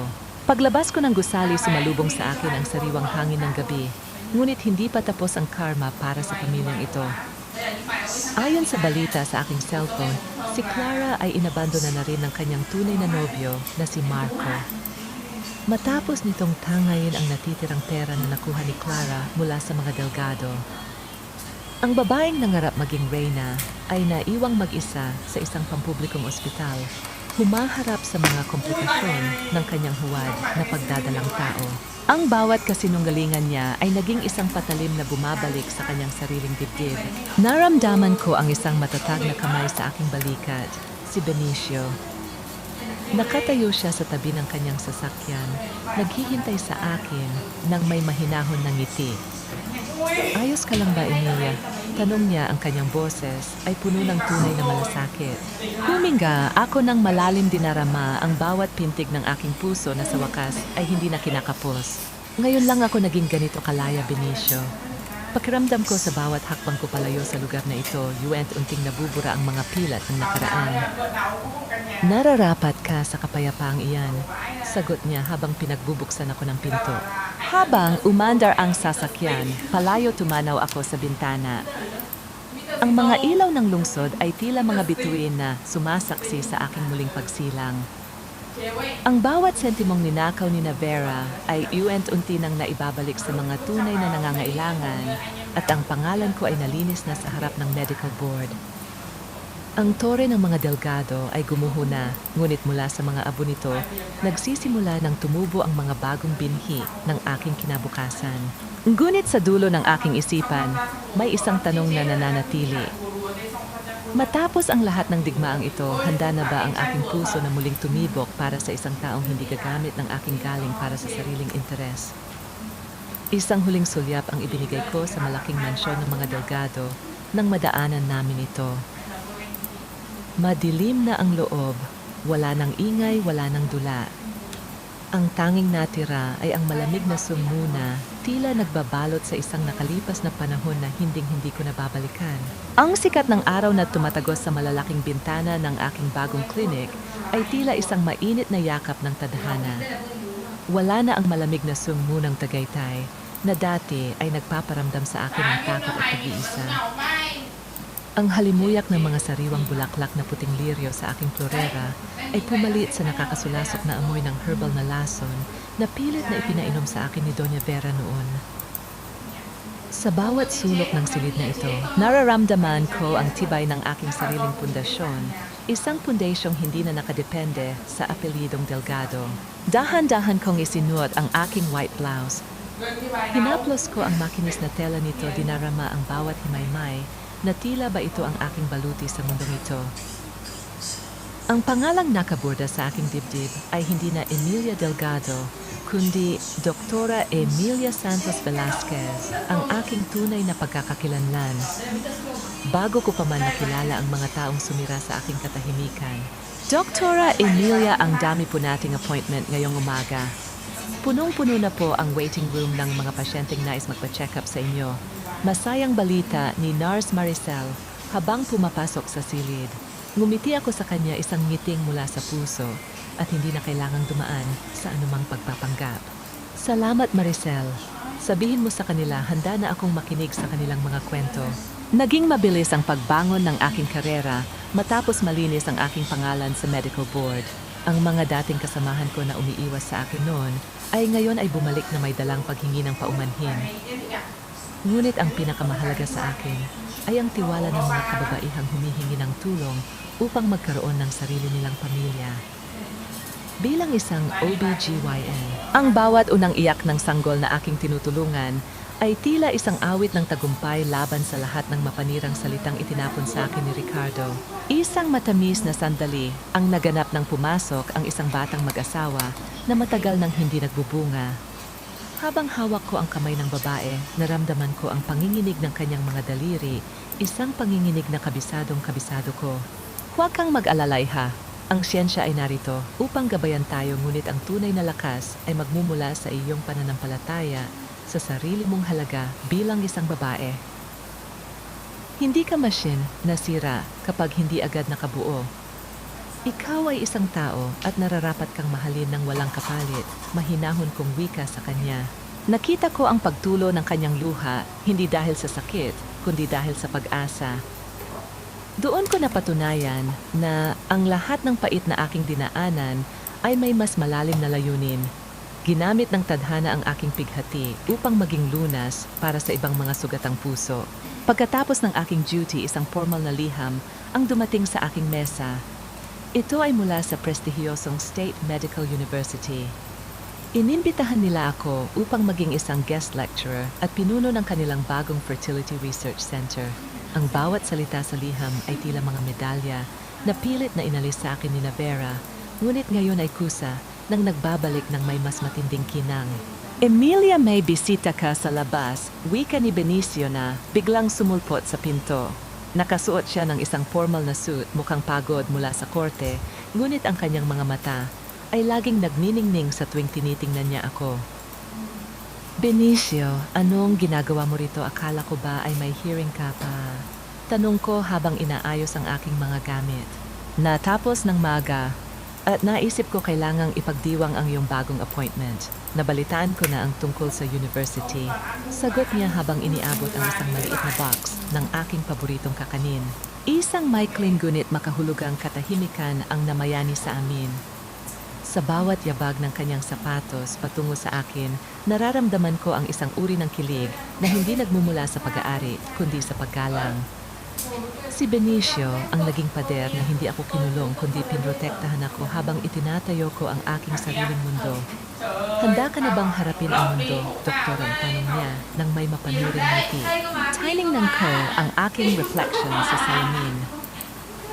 Ang babaeng nakikita ko ay hindi na ang Emilia na nakaluhod sa examination table habang sinasampal ng biyenan. Ang nakatayo ngayon ay isang agilang handa nang lumipad sa pinakamataas na bahagi ng langit. Higit pa sa handa, Benicio. Dahil sa pagkakataong ito, ako na ang may hawak ng sarili kong reseta. Sagot ko ng may buong paninindigan. Habang naglalakad kami palabas ng klinik, tumanaw ako sa asul na kalangitan. Ang laban ay hindi pa tapos, ngunit alam ko na sa bawat paghinga ko, ang bawat tulo ng aking pawis ay para na sa sarili kong kaligayahan. Ang bagong simula ay hindi na lamang isang pangarap.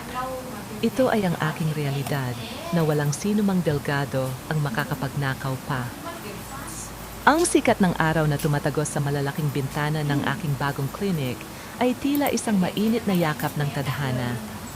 Wala na ang malamig na hamog ng Tagaytay na dati ay nagpaparamdam sa akin ng takot at pag-iisa. Ang halimuyak ng mga sariwang bulaklak na puting liryo sa aking florera ay pumalit sa nakakasulasok na amoy ng herbal na lason na pilit na ipinainom sa akin ni Doña Vera noon. Sa bawat sulok ng silid na ito, nararamdaman ko ang tibay ng aking sariling pundasyon, isang pundasyong hindi na nakadepende sa apelyidong Delgado. Dahan-dahan kong isinuot ang aking puting blusa. Hinaplos ko ang makinis na tela nito, dinarama ang bawat himaymay na tila ba ito ang aking baluti sa mundong ito. Ang pangalang nakaburda sa aking dibdib ay hindi na Emilia Delgado, kundi Doktora Emilia Santos Velasquez, ang aking tunay na pagkakakilanlan. Bago ko pa man makilala ang mga taong sumira sa aking katahimikan, Doktora Emilia, ang dami po nating appointment ngayong umaga. Punong-puno na po ang waiting room ng mga pasyenteng nais magpa-check up sa inyo, masayang balita ni Nurse Maricel habang pumapasok sa silid. Ngumiti ako sa kanya, isang ngiting mula sa puso at hindi na kailangang dumaan sa anumang pagpapanggap. Salamat Maricel, sabihin mo sa kanila handa na akong makinig sa kanilang mga kwento. Naging mabilis ang pagbangon ng aking karera matapos malinis ang aking pangalan sa medical board. Ang mga dating kasamahan ko na umiiwas sa akin noon ay ngayon ay bumalik na may dalang paghingi ng paumanhin. Ngunit ang pinakamahalaga sa akin ay ang tiwala ng mga kababaihang humihingi ng tulong upang magkaroon ng sarili nilang pamilya. Bilang isang espesyalista sa pagpapaanak, ang bawat unang iyak ng sanggol na aking tinutulungan ay tila isang awit ng tagumpay laban sa lahat ng mapanirang salitang itinapon sa akin ni Ricardo. Isang matamis na sandali ang naganap nang pumasok ang isang batang mag-asawa na matagal nang hindi nagbubunga. Habang hawak ko ang kamay ng babae, naramdaman ko ang panginginig ng kanyang mga daliri, isang panginginig na kabisado ko. Huwag kang mag-alala, iha. Ang siyensya ay narito upang gabayan tayo, ngunit ang tunay na lakas ay magmumula sa iyong pananampalataya sa sarili mong halaga bilang isang babae. Hindi ka isang makina na sira kapag hindi agad nakabuo. Ikaw ay isang tao at nararapat kang mahalin nang walang kapalit, mahamon kong wika sa kanya. Nakita ko ang pagtulo ng kanyang luha, hindi dahil sa sakit, kundi dahil sa pag-asa. Doon ko napatunayan na ang lahat ng pait na aking dinaanan ay may mas malalim na layunin. Ginamit ng tadhana ang aking pighati upang maging lunas para sa ibang mga sugatang puso. Pagkatapos ng aking tungkulin isang formal na liham ang dumating sa aking mesa. Ito ay mula sa isang tanyag ng medical university. Inimbitahan nila ako upang maging isang guest lecturer at pinuno ng kanilang bagong fertility research center. Ang bawat salita sa liham ay tila mga medalya na pilit na inalis sa akin ni Vera, ngunit ngayon ay kusa nang nagbabalik ng may mas matinding kinang. Emilia May, bisita ka sa labas, wika ni Benicio na biglang sumulpot sa pinto. Nakasuot siya ng isang formal na suit, mukhang pagod mula sa korte, ngunit ang kanyang mga mata ay laging nagniningning sa tuwing tinitingnan niya ako. Benicio, anong ginagawa mo rito? Akala ko ba ay may hearing ka pa, tanong ko habang inaayos ang aking mga gamit. Natapos ng maaga at naisip ko kailangang ipagdiwang ang iyong bagong posisyon. Nabalitaan ko na ang tungkol sa university, sagot niya habang iniabot ang isang maliit na kahon ng aking paboritong kakanin. Isang maikling gunit, makahulugang katahimikan ang namayani sa amin. Sa bawat yabag ng kanyang sapatos patungo sa akin, nararamdaman ko ang isang uri ng kilig na hindi nagmumula sa pag-aari kundi sa paggalang. Si Benicio ang naging pader na hindi ako kinulong, kundi pinrotektahan ako habang itinatayo ko ang aking sariling mundo. Handa ka na bang harapin ang mundo, doktora, tanong niya nang may mapanuring ngiti. Tiningnan ko ang aking reflection sa salamin. Ang babaeng nakikita ko ay hindi na ang Emilia na nakaluhod sa examination table habang sinasampal ng biyenan. Ang nakatayo ngayon ay isang agila na handa nang lumipad sa pinakamataas na bahagi ng langit. Higit pa sa handa, Benicio. Dahil sa pagkakataong ito, ako na ang may hawak ng sarili kong reseta, sagot ko ng may buong paninindigan. Habang naglalakad kami palabas ng klinik, tumanaw ako sa asul na kalangitan. Ang laban ay hindi pa tapos, ngunit alam ko na, sa bawat paghinga ko, ang bawat tulo ng aking pawis ay para na sa sarili kong kaligayahan. Ang bagong simula ay hindi na lamang isang pangarap. Ito ay ang aking realidad na walang sinumang delgado ang makakapagnakaw pa. Hindi na kailangang magmadali, Emilia. Ang bawat hapdi ay may katapat na ginhawa at sa bawat paglubog ng araw may pangako ng isang mas maliwanag na bukas. Ang boses na yon sa aking isipan ay tila isang malambot na awit habang nakatayo ako sa dalampasigan ng Batangas. Malayo sa maingay na lungsod, malayo sa malamig na sungmu ang Tagaytay na naging saksi sa aking mga lihim na pagluha. Ang amoy ng alat ng dagat at ang sariwang hanging humahaplos sa aking buhok ay tila naghuhugas sa bawat bakas ng lason na iniwan ng mga delgado sa aking sistema. Hawak ko ang isang lumang litrato, ang aming wedding photo ni Ricardo. Tinitigan ko ang aking sarili sa larawang iyon. Nakasuot ako ng puting belo na kangiti, ngunit ngayon ay nakikita ko na ang lungkot sa likod ng aking mga mata noon. Inakala ko na ang pagtitiis ay bahagi ng pagmamahal. Inakala ko na ang pagiging pader sa gitna ng bagyo ay tungkulin ko bilang asawa. Ngunit sa paglipas ng 5 taon, ang pader na iyon ay dahan-dahang gumuho, hindi dahil sa hina, kundi dahil sa tindi ng kawalang katarungan. Dahan-dahan kong inilabas ang isang maliit na lighter mula sa aking bulsa.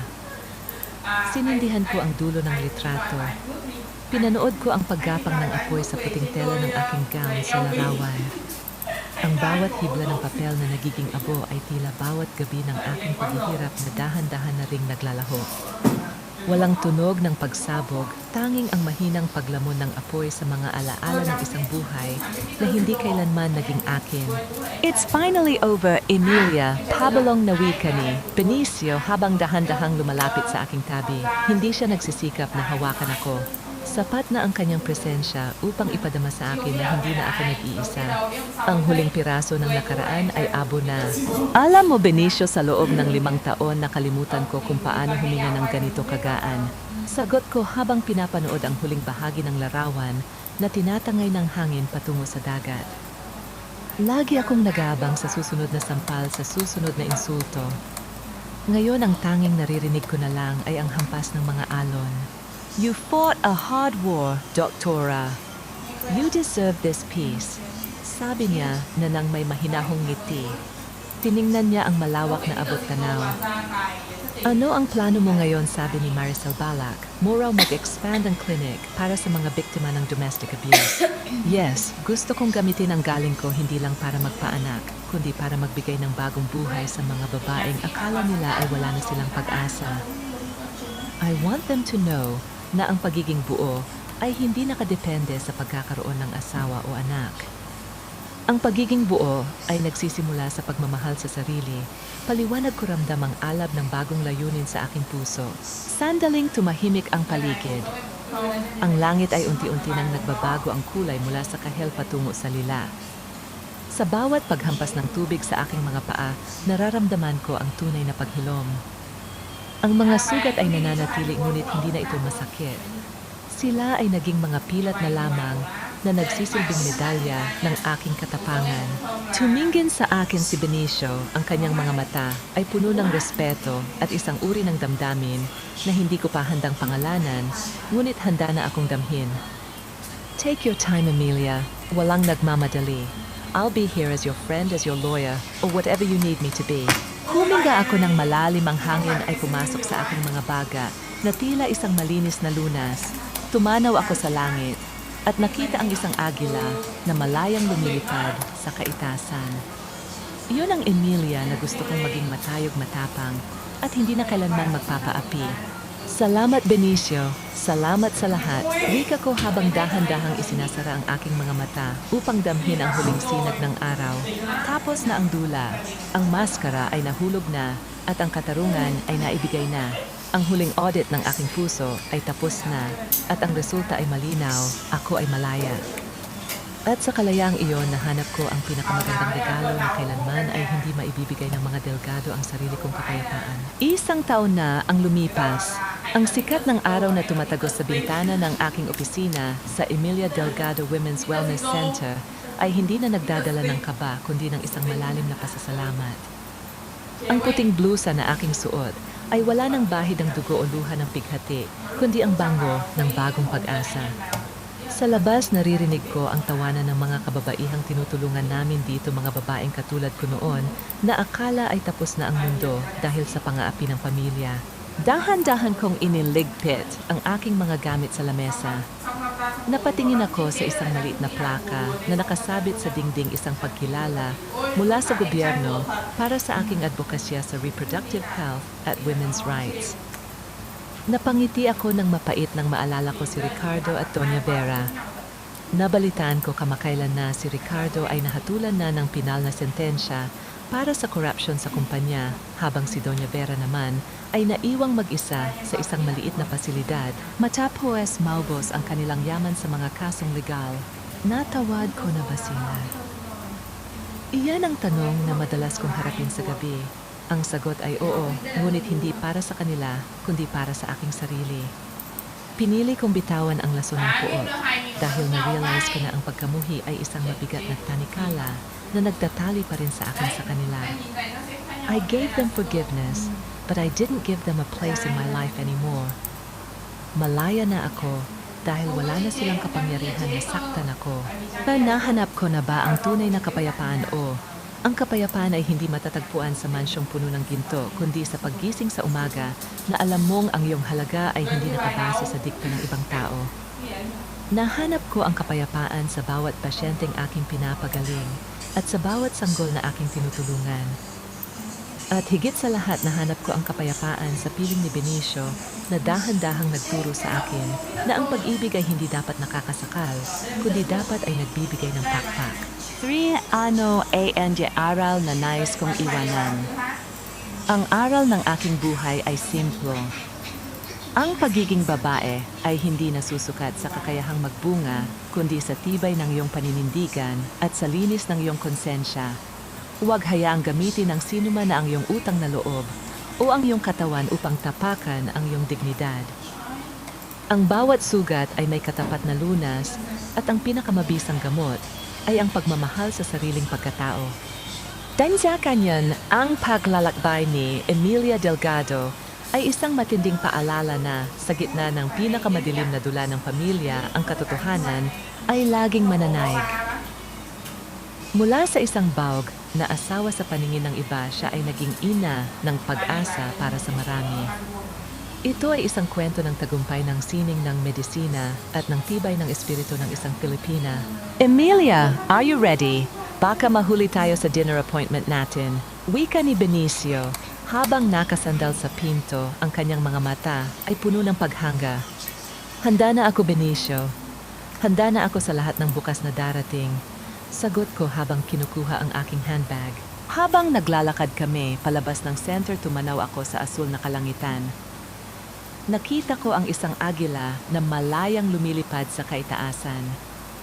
Iyon ang aking refleksyon. Tapos na ang dula. Ang reseta ng aking buhay ay ganap na ring naisulat ng tama, pamagat ng kwento reseta ng katarungan. Ang kwentong ito ay isinulat base sa karanasan ng ating tagapakinig na si Dr. Maria, 45 taong gulang na kasalukuyang nasa Manila, na nagpadala ng kanyang liham sa ating programa na may mensaheng huwag hayaang ang ibang tao ang sumulat ng dulo ng iyong kwento.